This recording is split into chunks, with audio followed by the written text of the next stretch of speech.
It's time. Ladies and gentlemen, welcome into the Jack Burford Chevrolet Sports Show live on WBON TV and on radio at WEKY, WKXO, and WIRV. Support your favorite team with apparel from Campus Wearhouse and join us here on the Jack Burford Chevrolet Sports Show. Also brought to you by Bishop Small Engine Repair and Nuevo Vallarta. And now let's go live to your host, Michael Watkins and Samantha Burford. Good evening, everyone, and welcome in to the Jack Burford Chevrolet Sports Show tonight, live at Campus Wearhouse here in the Richmond Center. I am Michael Watkins, and appreciate you tuning us in. We're kicking off tonight's show. We've been talking about, we've had golf on, we've had volleyball on, we've had football on, obviously. We may have not had the best team we have in the coverage area until with us right now. We got the Madison Central boys soccer team, undefeated, guys. We've got John Gordon, Gavin O'Shea here with us. And first off, I just want to talk to you guys about, what it's been like to the start of the season. You're ranked number 4 in some polls right now, and just kind of the buzz surrounding Madison Central soccer. John, we'll start with you, and what's it been like? It's been fun so far. It's so much better getting back after this weird COVID year and all the breaks and stuff. I'm hoping we could play the whole season this time because we had to start halfway through last year. But I love getting back on that field with everybody, not having to worry too much about situations and everything, but just getting back out with all my friends and playing. It's great. Gavin, same question for you. I mean, it's got to feel pretty good to be back out there and playing well. Yeah, definitely. I would say it's also been pretty fun, especially with some of the new guys that have came up and joined the team, getting to know them and being successful so far. It's been a blast. When you look at the undefeated record that you guys had, and you just defeated a pretty good Boyle County team over the weekend, 7-1. You're not just beating teams; you're beating them pretty easily. I mean, it's got to feel like you guys feel pretty good when you go out there and you're winning these games. You had a couple of close games, 4-1 early on in the season, but it had a 10-0 win over Woodford County, 10-2 or a 10-0 win over Ashland Blazer, then 10-2 over Woodford, and 7-1 over Boyle. Had 11-1 win over Berea. So you guys are beating teams pretty easily. When you guys go out there, do you feel confident? Are you pretty confident you guys are obviously ranked number 4, so you got to feel pretty good when you guys go out there and lace them up? I would say it's definitely a confidence booster, but we've been practicing, we've been working for it, and just glad we're getting the results we are. John, same question. I mean, confident with you guys? Oh, absolutely. I love stepping out onto the field. I mean, most of these guys have played for at least a year or two together, so we all know how well each other works, and we all just work as one. So having each other's backs is great. You got Madison Southern tomorrow, and obviously you didn't like how the last time went when you played them in the district championship game last year. So talk about that, and you guys got practice coming up nice, so we're going to get you out here soon. But, with the way you guys are playing, you're going into this game tomorrow, what has it been like preparing for this match against Madison Southern, a district opponent? To be honest, we know they're our rivals, and we've been trying to build ourselves up, but we're also trying to look at it as just another game. We want to go in, we want to do our job, we want to show everybody that the scores aren't just lucky scores. We want to show what we're made of.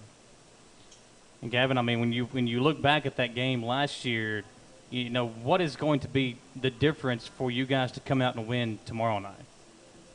I would say just look at it as, like John said, just another game. There's nothing more to it. They are our rivals, and we know that. They know that. It's just another game, though. We just got to play. What's it like around school right now? I mean, today, obviously, you guys back at school with the football game being canceled over the weekend. Volleyball is playing at the same time tomorrow that you guys are playing. So does it kind of add a little flavor to the rivalry whenever you're seeing football canceled? Now you guys are kind of the big game this week out there on the soccer field. Does it add a little fuel to the fire? I would definitely say it does. When you look at you talked about the season you guys are having, and you both said before we went on the air that you wanted to play soccer at the next level. With the stats you guys are putting up in the season you guys are having, I'm shocked that neither one of you have been offered yet. So talk about maybe your plans. Is there a certain school that you'd like to go play at whenever you go to college, or are you still kind of just looking at all the options that you might have available? I'm still kind of looking at the options I've got available. Been to a couple ID camps, couple coaches saying they'd like me, so of course I do my research on them. But unlike the bigger sports like basketball, football, it isn't as easy to get offers. Yeah. Some people might not know that. You really got to advertise yourself, but if you just keep working and doing your own research and talking to coaches, keep reaching out to them, eventually one of them's going to stick with you. Gavin, same question for you. Do you have a school that you'd like to go to, or are you kind of just weighing all options right now and waiting for the right school to come along? I would say that's about it for me. I'm just keeping my options open, reaching out to schools and hoping for a response back. But as far as that, that's where I'm at. Now, we said 61 goals was what we think Gavin has right now. And, John, you're pretty confident in that. 17 goals this season. Is there anybody that can stop Gavin O'Shea when you're out there on the soccer field? We need to put John on defense, me, maybe? Yeah, that's all I was going to say. So, I mean, but when you go out there, does the goal look like the moon right now? You just kick it in the net every time? Is that what it looks like for you out there? No. It's definitely a team effort. I can't do it by myself. Well, you're obviously having a great season. 7 assists as well. You got 41 points on the year. John, what's it like playing with Gavin, a guy that's having such a great year, but obviously he makes the team better as well? Oh, absolutely. I've played with Gavin ever since we were a little kid, and I basically see him as a brother to me. But seeing him on the field, the way he's able to move the ball, the way he's able to communicate too, I love it. It makes everything easier, even for me who's in the back line. So talk about your position. You're playing defense, and obviously you guys are holding teams to 1, 2, or 3 goals maybe. So is your defense the main reason you guys are having success, or is it just everybody pitching in and doing their part? I believe it's everybody. We've got such a solid core team all around. My back line, we definitely pride ourselves in defense. Our goal is always get clean sheets, keep the score low, and it makes it so much easier when our offense with Gavin over here scoring 10 goals a game, putting teams away who don't even want to try to score at that point. Well, you've got your goalkeepers. You've got 45 goalkeeper saves on the season. He's only allowed 5 goals. So it's got to feel pretty confident that whenever if somebody was able to get behind you guys, that he's back there to kind of Isaiah Cozart-like guard the basket, guarding the net, right? Oh, absolutely. He was a new guy transferring in, but we knew him personally, playing club soccer with him and all. And knowing he came in gave me a lot of confidence, especially the rest of my back line too, because we are pretty confident we're one of the best defenses in the state. I do a lot of stuff on Twitter. I'm on Twitter a lot, and I've seen Gavin. This is for you. I've seen Gavin O'Shea, best striker in the state. Gavin O'Shea, one of the best offensive players in the state. When you hear stuff like that, how does that make you feel? I've not even heard that myself, but I try not to think much of it. I just play my own game, do the same thing every day. Well, that's good because you can tell you're a team guy, and team comes first, and that's where you have your success. Whenever the team is good, that not only helps you get your names out there. When you look at these games coming up, I mean, the game that I saw, I think Ryle's pretty highly ranked too, and they're coming up here in September. Is that a game you guys have had marked on the calendar for a while, or are you just kind of taking your time till you get to that game? It's definitely a game I've been looking forward to know that we're playing another solid team. I've been looking forward to it personally, and I know I'm sure the other guys are too. Do you guys talk about stuff like that, or is it just kind of one game at a time when you're at practicing and getting ready for other games? It is more like one game at a time. Of course, if we've got like one team coming up, I might know a bit of this player on this team. Gavin might know a bit of this player. We might have seen a record.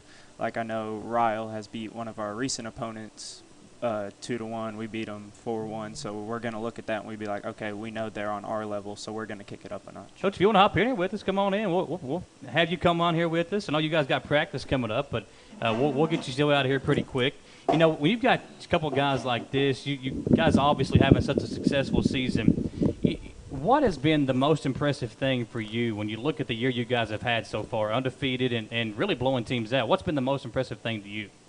Just staying focused. Again, like you guys just discussed, being one game at a time, kind of a team players. Focus on the game ahead, not matchups or potential big games down the stretch. Not a lot of people know where the soccer games are played at. It's over at Bellevue most of the time. Do you all play any games on the football field, or are all of them over at Bellevue? Yeah, going into the schedule, we will always schedule one of our tournament game days on the turf on a weekend. Otherwise, it's a weather-related kind of thing. So probably tomorrow, big district matchup against Madison Southern that game is probably going to get moved over to the turf. The field just will not be able to withstand all the rain that we're supposed to get. When you look at these guys, and I think Sam Hughes having a great season as well. What do teams or if there's a college coach out there that doesn't know about Madison Central soccer just yet, what would you tell them about these guys to get their names out there more? What I would tell them, because it doesn't matter what I think of these guys talent-wise. It's all in the eye of the beholder, right? If they feel like they can help their team, what they're going to want to know from me is, are they committed? What kind of teammate are they? Yeah. Are they show up for practice on time, leave late kind of guys? Do I have to beg them to get out there? And at the college level, it's a different level of commitment, regardless of what level you play at. And so I would say, with these two guys, as well as my core group of seniors, is that they're all committed, and that's what makes them pretty special. Is again, they're not just showing up and doing work at practice. They're doing work on their own. They're playing in the off season. They're doing what it takes to play at a different level. John and Gavin, you guys, you hear about football players watching film and spending time in the weight room, and that's not just football guys. You guys do that too. You guys watch film, and on an average week, how much time would you say do you spend getting ready for a game or for a soccer match? For me, mentally and physically is what really gets me going, whether it's watching games back to see what I did well, whether it's learning the new offense that the other team's coming after us. Like, I know Southern's going to be a difficult matchup, so I got to figure out how can we adjust to them, how can we defend them. So mentally it takes a good bit, maybe a couple days, but I would like to spend a good amount of time every week just planning each game, planning each practice, trying to get ready for the next. And Gavin, I mean, with you, there's a difference in defense and offense, obviously. So what do you do to get yourself ready for a soccer game? Well, I would say watching film's definitely part of it. Going back, watching runs that I made, how could I have done it differently? What I could have done with the ball at my foot, that maybe I could have passed it off to another player who had an open shot, or whether I should have taken a shot that I laid off. It's definitely a big part of it. Well, 61 goals, you probably shouldn't change up a whole lot of stuff when you're doing stuff like that. But, Coach, for folks out there that don't know how good you all are, what would you say to them to get them to come out there and watch you guys play? Well, it's an exciting form of soccer, very attacking-minded. And for most people that don't know much about soccer, think, maybe it's a little boring, doesn't have too many goals being scored. But these guys, they love each other. They love to share the ball. And although we do have a couple of key scorers, every one of them is capable of scoring, just like we showed against the Burford County team, which is a good team, by the way.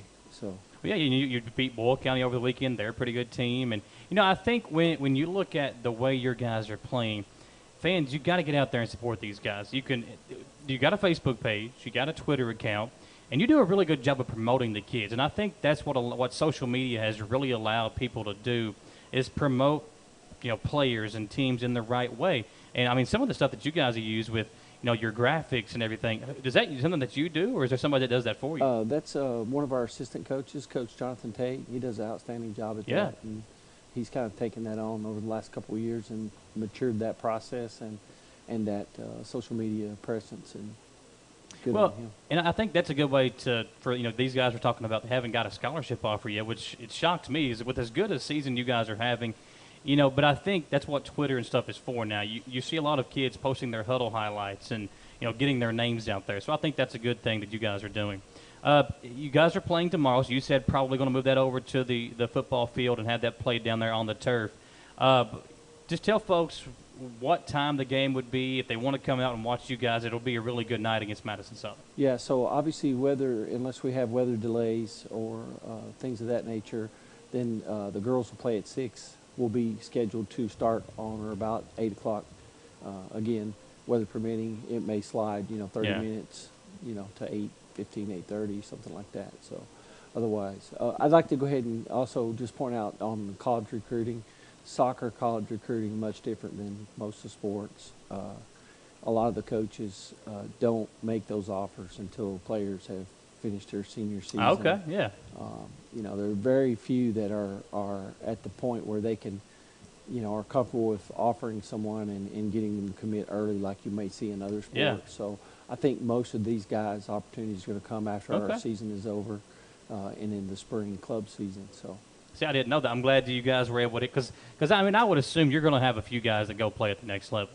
Yeah, we've had several over the last 3 or 4 years, and probably had 3 or 4 others that could have went and played, but just decided that was not in their best interest. They preferred just to be a college student. But I think out of this group of 9 seniors, that we'll have several of those guys want to play.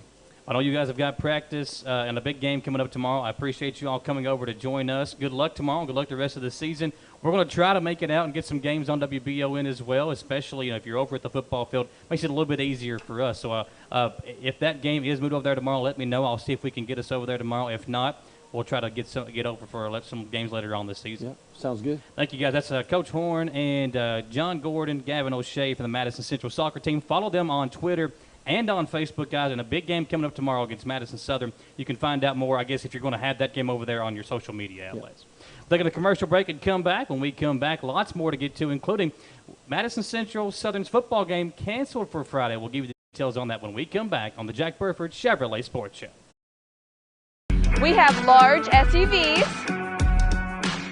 We have the best-selling SUV in America. We have great brand new trucks. Come in today because we want to buy your cars, trucks, or SUVs.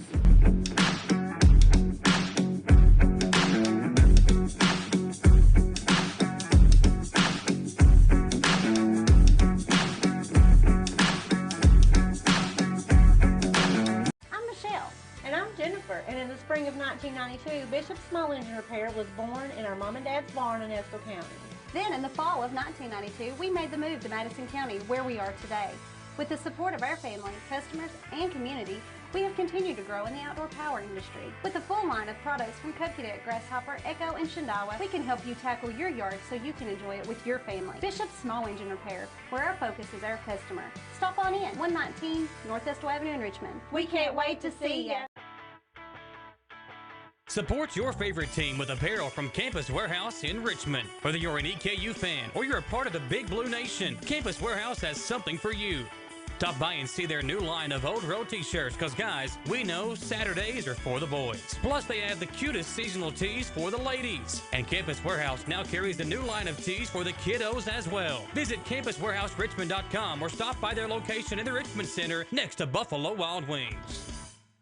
Who makes the best meal in Richmond? Nuevo Vallarta. Friendly service, a place that's good for kids and good for groups. Head to Nuevo Vallarta on Big Hill Avenue in Richmond. Nuevo Vallarta is known for warm hospitality, great prices, great food, and the best margaritas and fajitas in town. Doesn't a huge 32-ounce ice-cold beer sound great? Start with an appetizer, order a la carte, or choose from their huge menu of Mexican favorites for grown-ups and kids. Nuevo Vallarta on Big Hill Avenue in Richmond. Patrick O'Neill has been serving Central and Eastern Kentucky since 1995. When someone is accused of something they didn't do, or when a good person makes a mistake, they need the best representation they can find. And that's Patrick O'Neill. Whether it's criminal defense, Social Security, disability, personal injury, workers' compensation, or deeds and wills. When you need legal advice, trust the expertise of Patrick O'Neill. He will get you the money you deserve. His office is located in Jackson, but Patrick practices all over Central and Eastern Kentucky. For more information or for a free consultation, call 606-666-2990. Here on the Jack Burford Chevrolet Sports Show, live tonight at Campus Wearhouse. Folks, college football begins Saturday. There was already some games over this past weekend. EKU and UK apparel here at Campus Wearhouse. Make sure you get on over here. I've got my EKU apparel, got over the weekend, and we'll be getting ready for the EKU tailgate show once those start up this Saturday, as the Colonels will be on the road for their first couple of games and then at home for a month straight. And it should be a fun year for EKU football. And, again, if you are an EKU fan or a Kentucky fan, all kinds of cool apparel over here at Campus Wearhouse in the Richmond Center. Well, some tough news over the weekend. Madison Southern, because of a COVID outbreak within the school, within the team, has had to cancel the game that's coming Friday against Madison Central. So Southern and Central not on tap for this Friday. Now, that's the bad news. The good news is that the game will most likely, with all the changes we've seen already this season, there's a chance that if both teams have an open game later on this year, they will make sure that they get that game in and try to re-up that game or play that game somehow later on in the year. So we'll have that for you on WBON, obviously, if that does come about. Madison Central got a big win over Dunbar, 34-24, and a huge game from Brady Hensley. Had 4 touchdowns, caught 1, ran for 3, and good job by Jaden West. Had a big game as well, receiving on a big touchdown catch. The Indians get their first win under Mike Holcomb, and a good job by Holcomb getting his team and the offense and defense playing really well in the win over Dunbar. Berea suffered their first loss of the year in a game we had for you here on WBON TV as the Pirates lost on the road at Paris 23-0. Could never really get the offense going, and we're going to hear from Frank Parks first in our interviews. Then we'll also hear from John Clark from Madison Southern and Mike Holcomb from Madison Central in these interviews here on The Sports Show. Here with Frank Parks, the head coach of the Berea Pirates. And, Coach, you guys coming off a loss to Paris on Friday night. Just talk about, what you saw from your team. It seemed like, with no Yamil Cruz, the offense just couldn't get going Friday against a good Paris defense. Yeah, offensively, we didn't execute very well at all. There was times we would have receivers open, we would miss them, and times we were open, we'd make the throw, we'd drop the ball. So we were just not in sync, didn't have really any rhythm.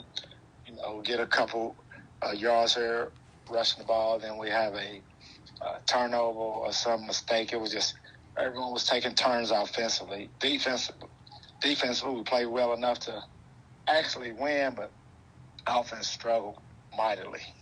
Yeah, you talked about the guys struggling with turnovers and drop balls, and that was kind of an issue Friday night. But the field conditions were obviously coming into play.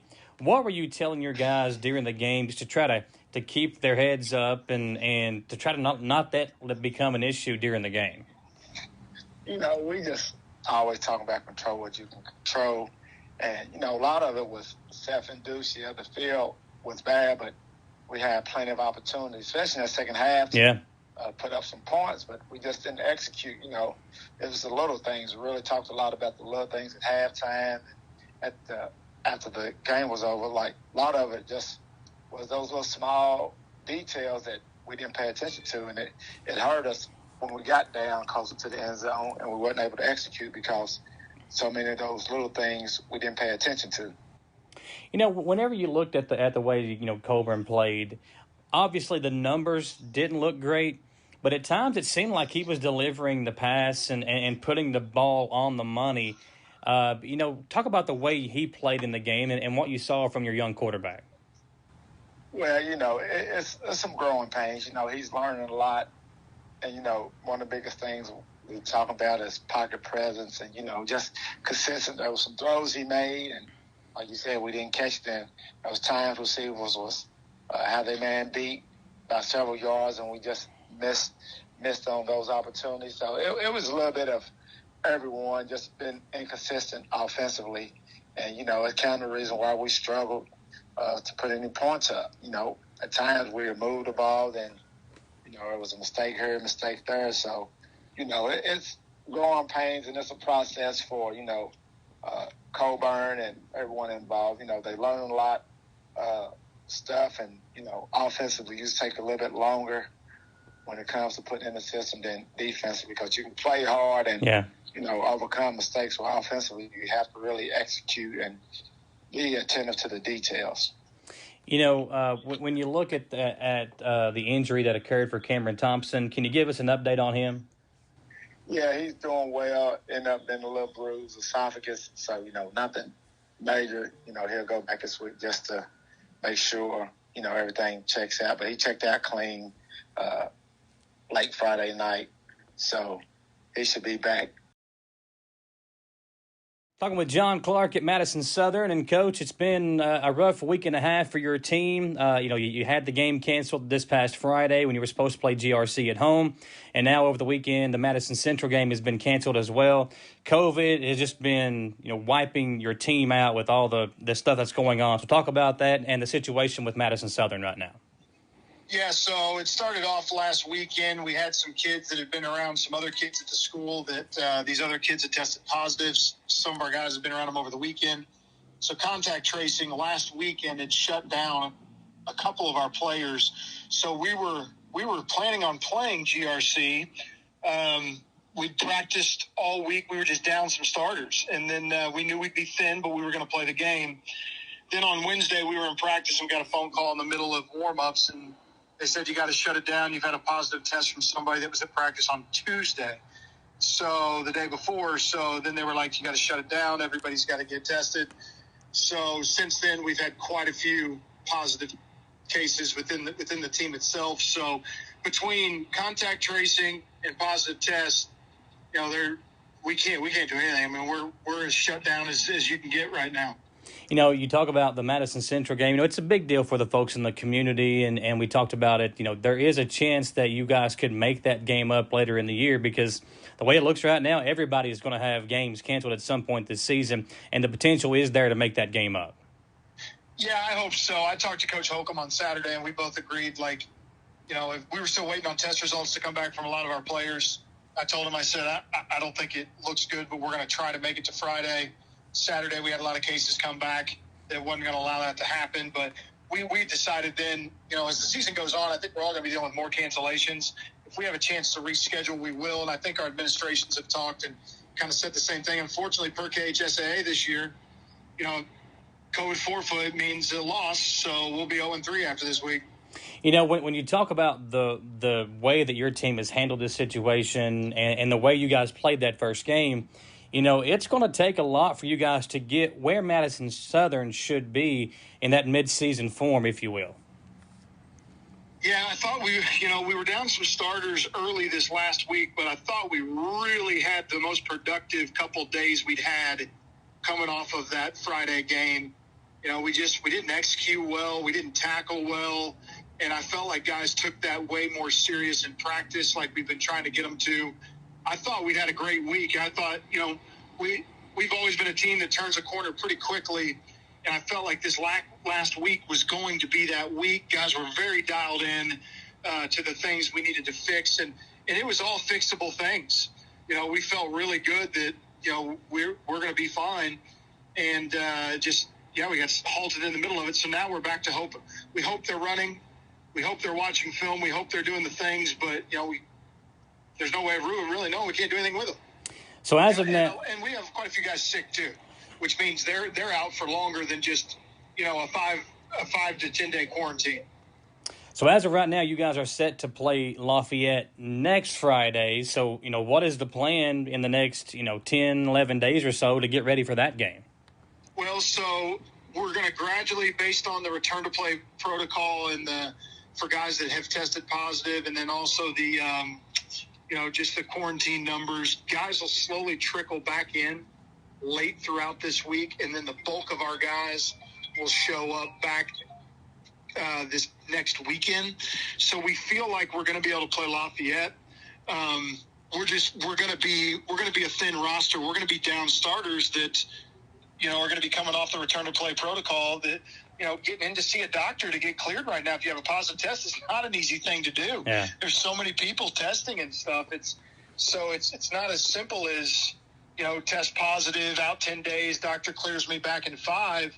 It's really going to end up being about a 1-month process for the kids that test positive, I fear. You know, you've been a coach for a long time. You've had a lot of success over there, and you've faced a lot of tough opponents. Have you ever had an opponent like COVID-19? You know, I was actually talking to somebody about this the other day. I don't think this is going away either. I mean, who would have thought last year we'd be dealing with it this year? And then, you know, this variants that are all around, like, how do we know we're not going to deal with one next year? I think it is really difficult. We've always had a certain way we've done things at Southern, and it's always been, you know, doable as long as we get face-to-face time with kids and we get to do the extra stuff, the team building, the leadership, the bonding. And, I mean, just dealing with this stuff has made it so hard to continue our program on the track it was on. And it's happening to a lot of people. But tell you, man, I I personally don't see it going away overnight. And, unfortunately, it's not a deal where, yes, there's a vaccine and not everybody's going to take it. I mean, we all know that. It just is what it is. So until everybody is vaccinated, and then once you are, you got to get another booster because there's another variant. I just don't think it's going to go away as quickly as everybody hopes and thinks it will.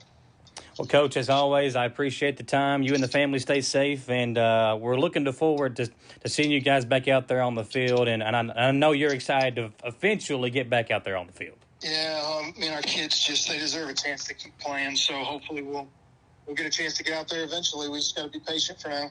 All right, Coach. Thank you, and have a good week. Thanks, brother. Here with Mike Holcomb, the head coach of the Madison Central Indians. And, Coach, after a good showing in Week 1, you guys go on the road in Week 2 and defeat a pretty good Dunbar team, 34-24. Just talk about the way your team played in the win on Friday. Well, I was awfully proud of the way the kids, they played so hard, and as they've done for us day in and day out. They work hard to practice, and then they play very hard, and it was credit to them. Our defensive coaches, again, did an outstanding job of putting together a defensive plan against a high-powered offense. They scored, I think, 68 points week 4, and it done very well on their scrimmages. So defensively, we played well again, and offensively, we found some things to mix and match to make us get us enough points to win a game. We talked about the way your defense played. I mean, when you could hold a team like that to 24 points, and it seemed like, there was a lot of big defensive plays from your guys. What was the game plan going in defensively? Well, Coach Blair, our defensive staff, takes care of that pretty much, and I think it was just, they run a fast-paced, spirit offense, and most of those people, they script their plays. I think they had a script there early, but I thought after our kids settled in, and again, the speed of the game is so much different. Sometimes it's hard to simulate some of the things that you're seeing in practice. That when a team knows their offense, they're going to execute it much quicker. So I think that they took away some things they were going to do, and just stay in the right spots. A lot of kids make big plays for us. Well, on your first game against LCA, Brady Hensley made some big plays defensively. On Friday night, the kid goes for 4 touchdowns, 3 of them rushing, caught a touchdown as well. And you got some big plays offensively from Jaden West as well. When you've got a guy like that in Hensley that can run the ball, West on the outside, Adrian Parks kind of being your scat back, being the guy that can really break off a big play as well, does that give you, a lot of confidence in the way your offense is playing right now? Yeah, their offensive line. Yeah, it gives us some other things. Eli still come in to a couple touchdown passes. One to Jaden and one to Brady, and with AP running like he does and getting him out in open space, and then Kenyatta,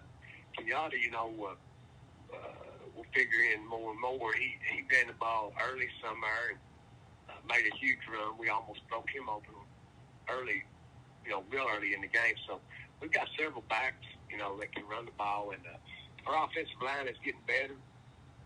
We talk every day, it's getting better, and they've improved drastically, and we're hoping that we just continue to improve. Our wideouts block well. They did a good job on the corners blocking along, with the O-line. So hopefully we're getting better, and I just want to, I want our football team to enjoy a little success, and as a team, and that's a big thing we're looking for. You've been through 2 weeks now, and you can obviously see the improvement from preseason to Week 1 to Week 2.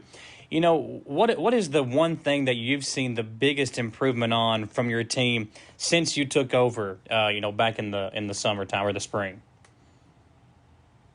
Well, I think that they understand what we're wanting them to do, and I think they understand the offense and the defense better. And I think they realize, we get out here and practice, and we had some pretty long practice in the summer. Now we're just, we're trying to get prepared each week, and we'll work hard. But if if we get it done, then we're not going to be here all that long. And then just being able to play real hard on Friday, being fresh and feeling good and executing what we're trying to do. All right, Coach. I appreciate the time as always. Have a good week. All right, thanks. So we started off the show with soccer. Obviously had some football talk there. Now it's EKU women's volleyball with Coach Gianna Bazzani. Coach, thank you for coming on with us. Thanks for having me. So since you were last with us back in, I guess, 2019, you've been married. Yes. Got a baby boy now, and things have changed for you a little bit, right? Definitely things have changed. My life has just changed in the last 3 years, and then with COVID happening, it feels like it's been 5 years, So it's just been a crazy 3 years. So, so let's talk about, COVID and what it was like navigating through last year and what it was eventually your last year in the OVC. It was definitely difficult, I think, in the beginning because there was all this in the fall. Are we going to have our season? Are we not? Yeah.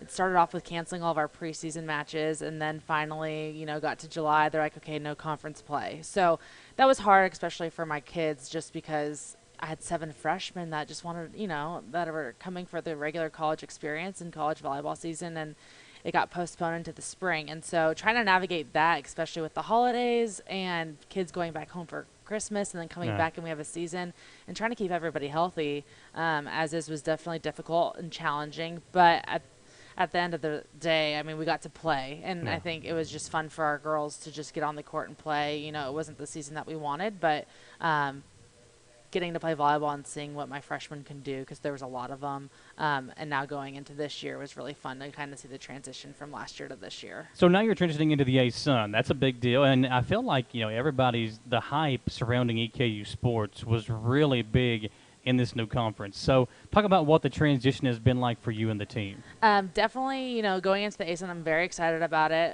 It's going to be a new challenge for us just with travel.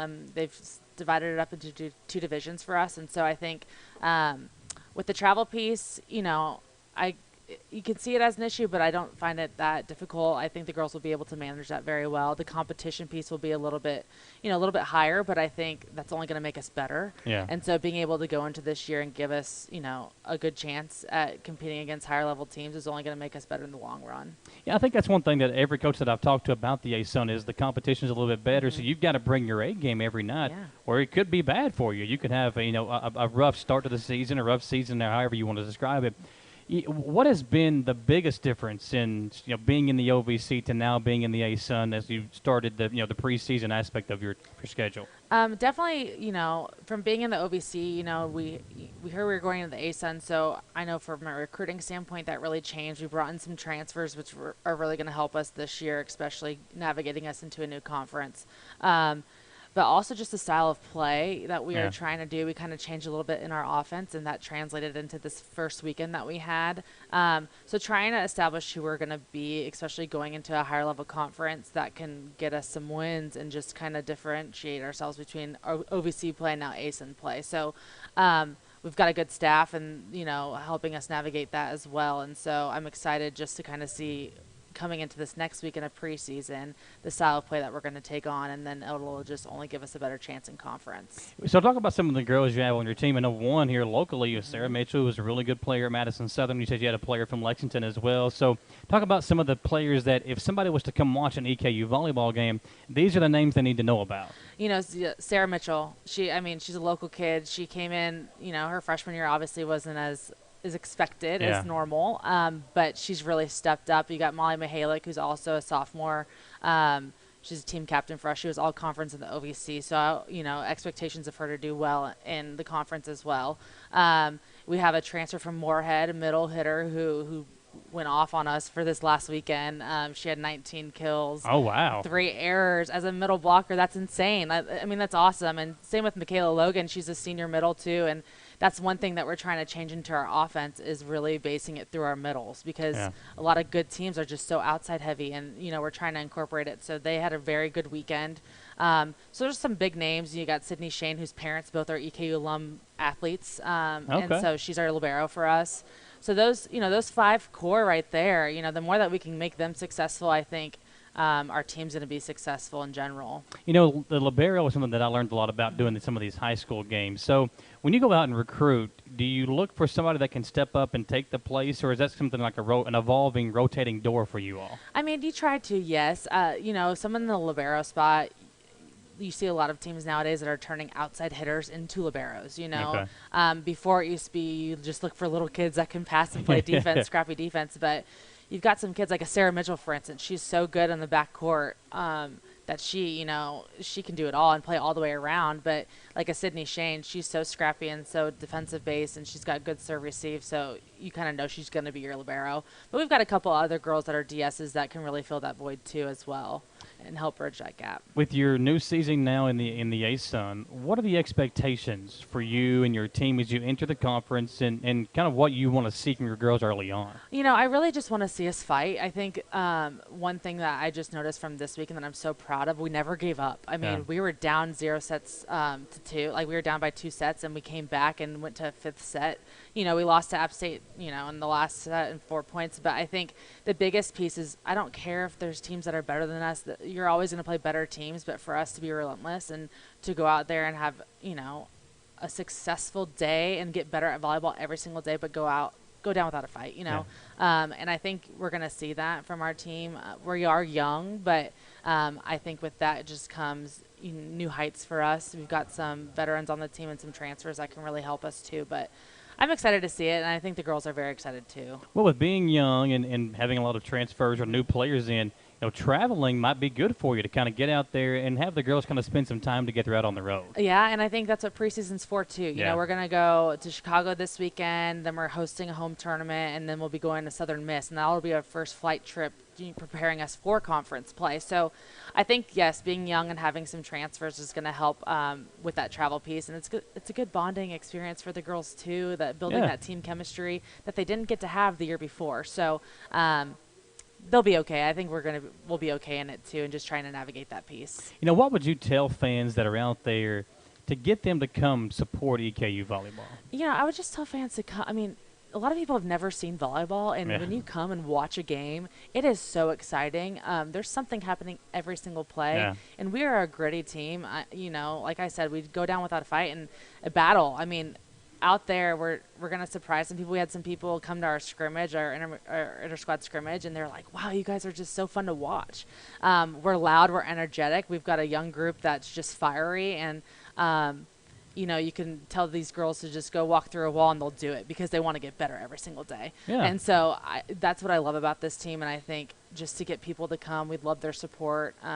We've got a lot of local kids that I think, you know, that are going to draw fans in, but we're gonna really take it to the next step into the ASUN, and I think we can do a lot of things that are going to help us rise. Talking about your schedule for a minute. I mean, just with your ASUN games, your non-conference schedule, what does that look like, and where can fans go to get more information about that?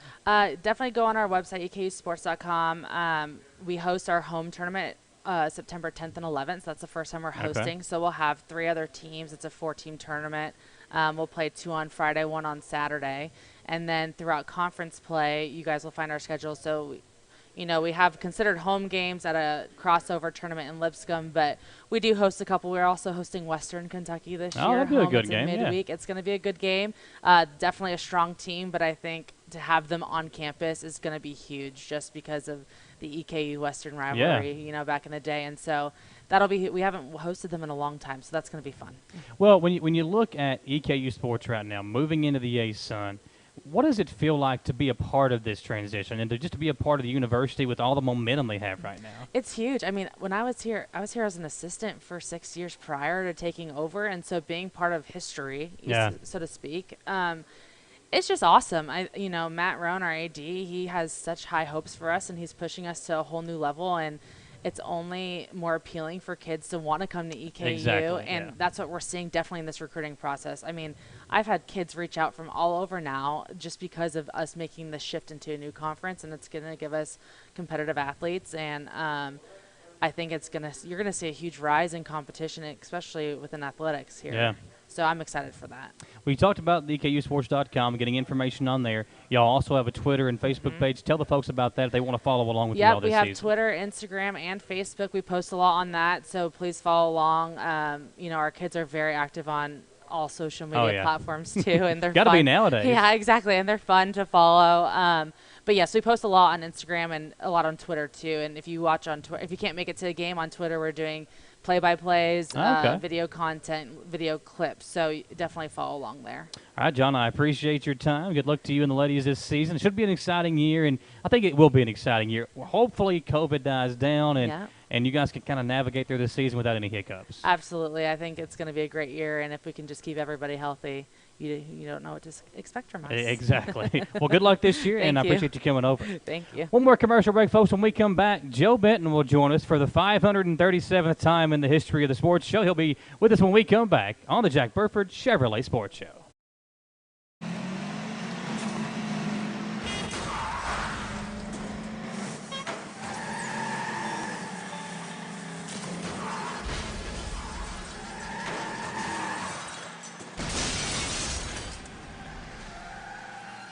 Just think, he'll be driving for real soon.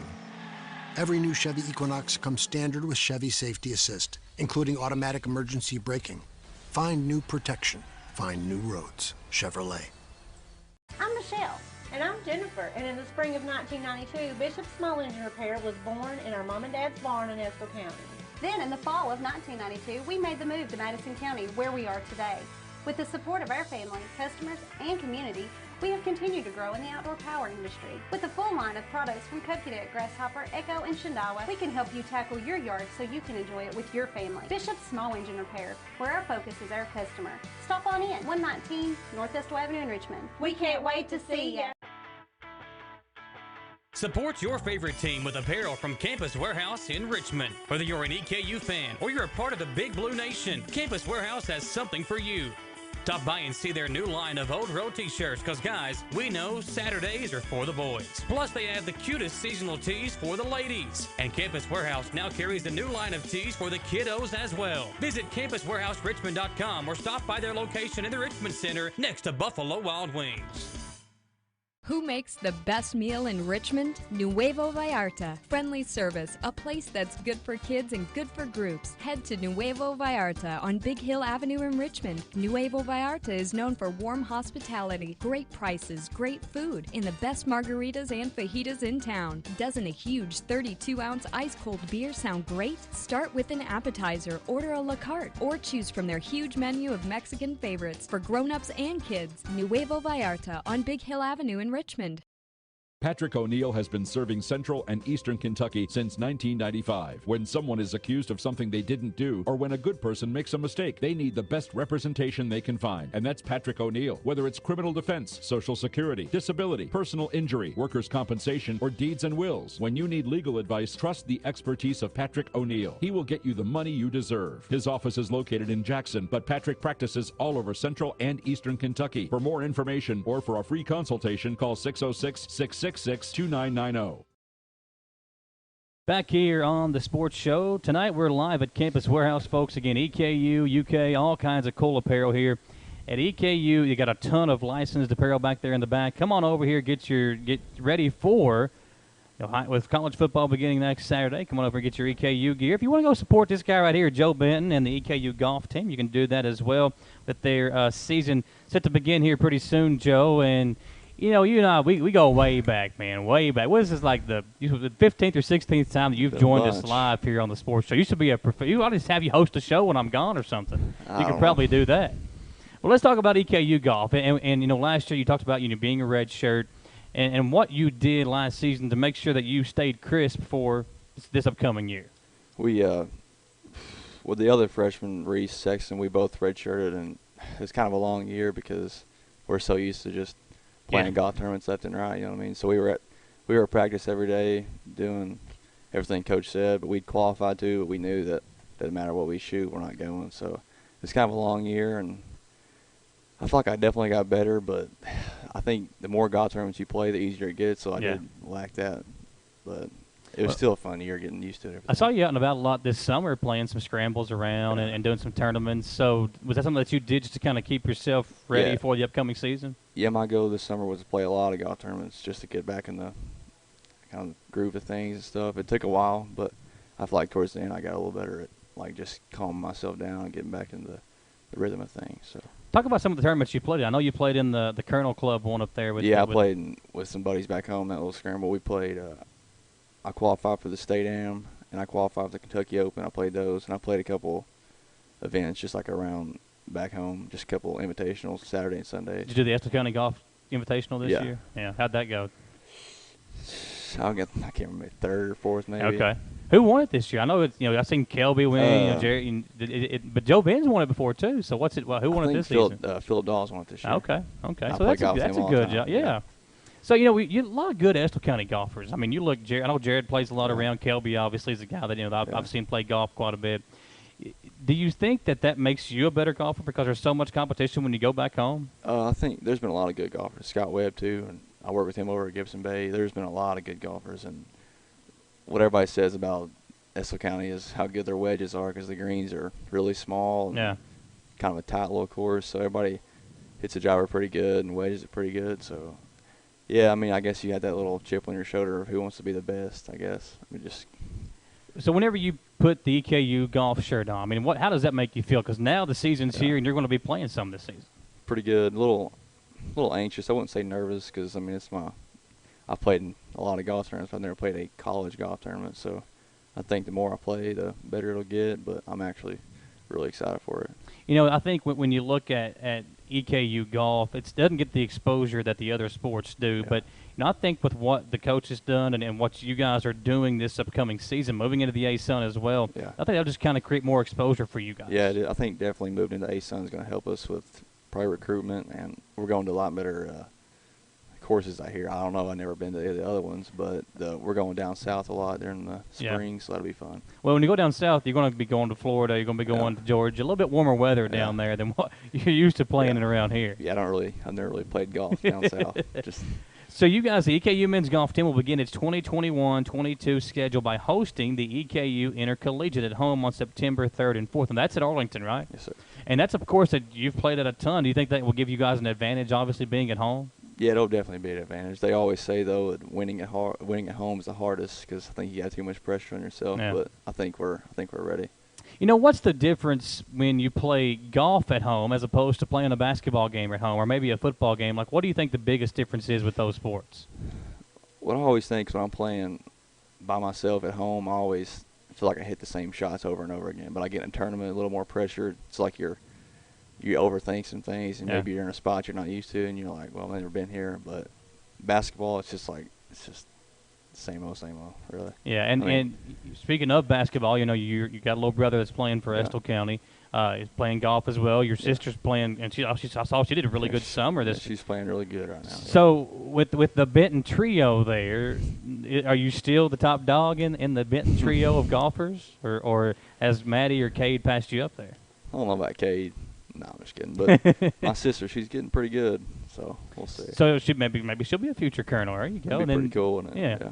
You guys just follow along on each other's footsteps. So after playing host to the EKU Intercollegiate at the University of Arlington, you'll play at Ball State's Invitational in mid-September, and then travel to Iowa for the Drake's Zach Johnson Invitational. So going to these courses, how do you guys prepare for stuff like that? I mean, because if you've never played there before, what do you do to kind of just get used to the course? That's the thing. Last year I didn't really have that experience because I didn't go. But really a tee shot at Arlington is kind of the same as a tee shot in Iowa. You know what I mean? It may be a little different, but we'll just work on every aspect of the game, the tee ball, the irons, short game. It's all the same, just different kind of view, I guess, of what the hole looks like. Maybe different weather. That might be really the biggest thing. Yeah. So, what are you guys doing right now to get ready for the upcoming season?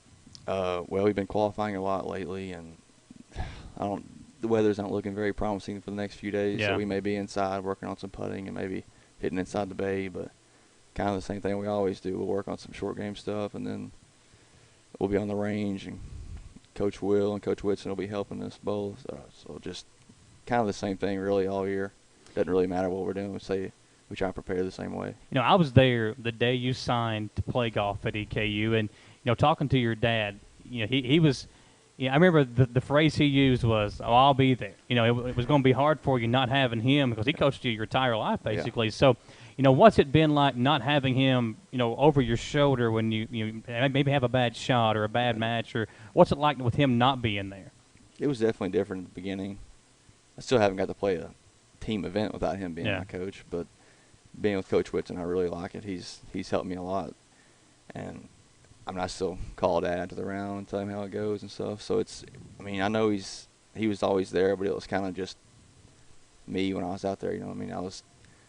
They say to play the golf course, just you and the golf course. Yeah. So it's kind of how it was. But I still talk to him about it all the time. You think you'll ever get the beard like your dad? No. No. I don't know if anybody can get that. That's pretty impressive. Yeah, that beard game is strong for Ricky.